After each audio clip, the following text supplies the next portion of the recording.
we hear our sisters and brothers, our kindred and communities crying out, "I can't breathe," then we must stay in the struggle. We cannot leave.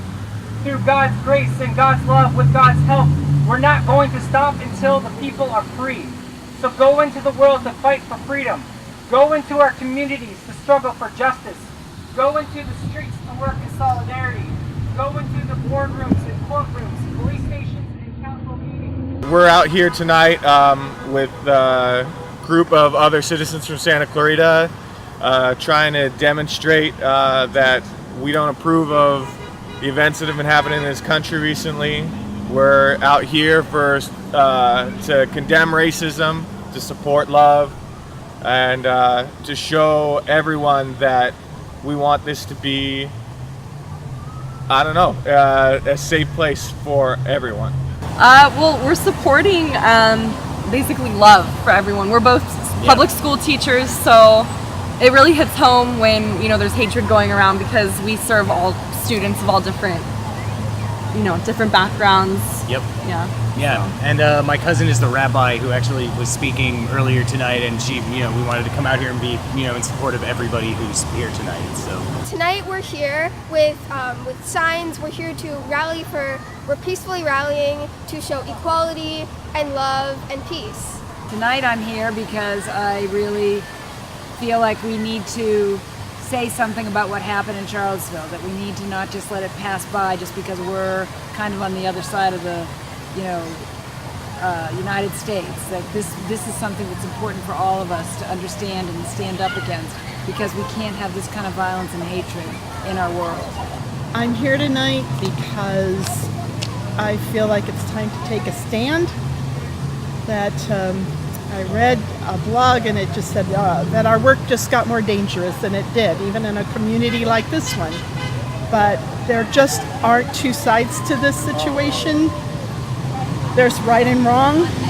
And my parents' generation, they debated about the whole Nazi issue 75 years ago.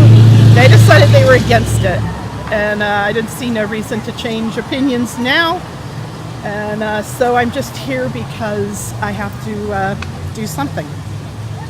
Well, we noticed what our leader, President Trump, has been saying, and we're appalled at what he has said.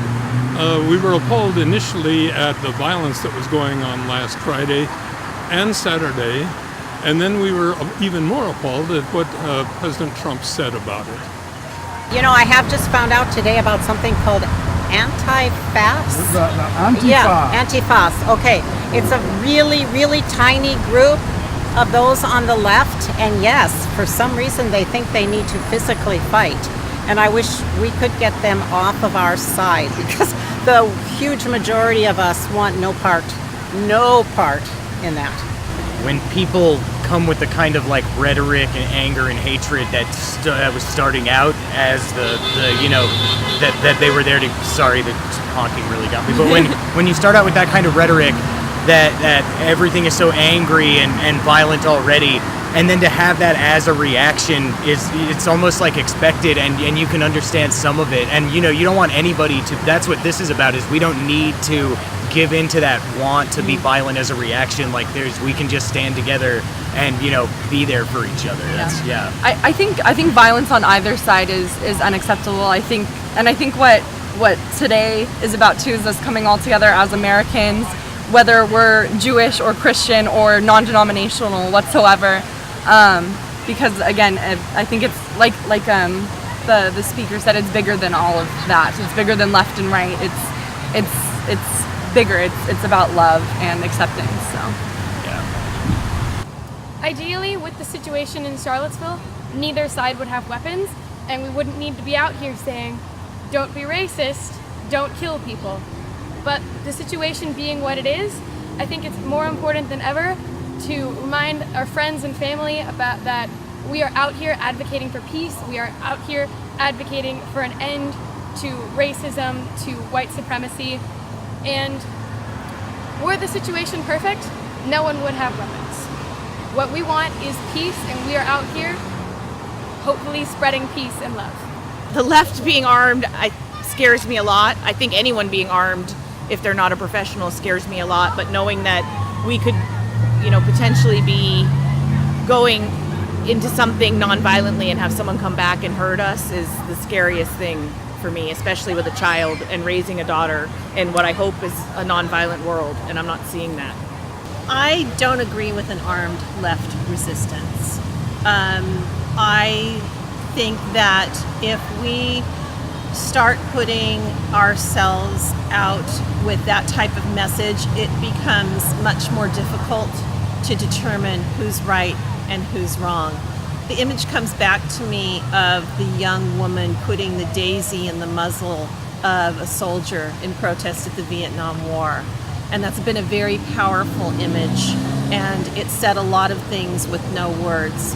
I think that we need to continue that type of message and let the white supremacists know that racism has no place in our society. It should have been solved in the Civil War. It should have been solved in the Civil Rights Movement. We've come a long way since then, but we have so far to go.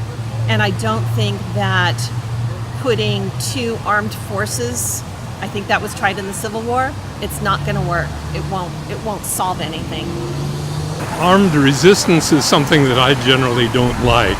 I guess I'm would I say a liberal person in that regard. I don't believe in open carry laws, and I certainly don't believe that guns are the answers to our problems. We need to find better answers than that.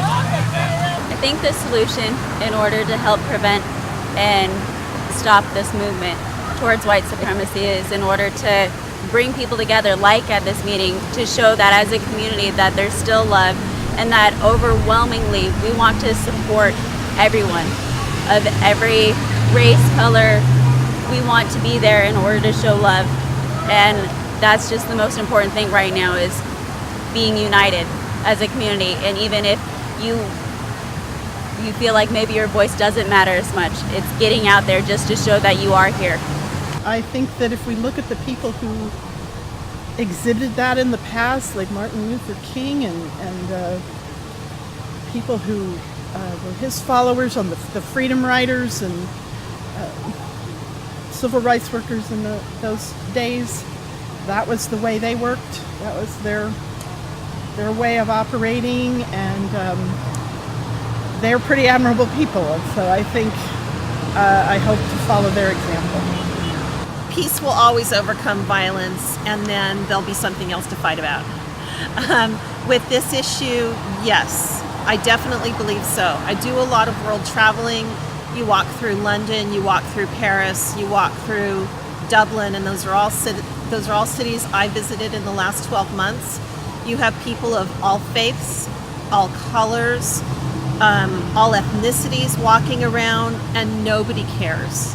It's amazing to me that we still have the hatred and prejudice that we do in this society, when we have seen other societies that have managed to assimilate all races into very productive cities.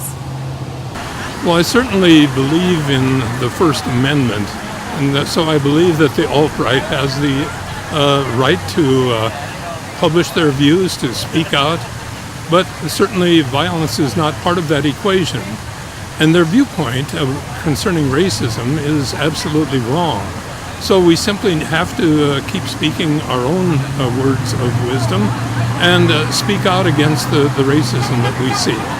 I just hope that our country will continue to fight back against any voices of hate and intolerance, and however that may be, and that's my hope.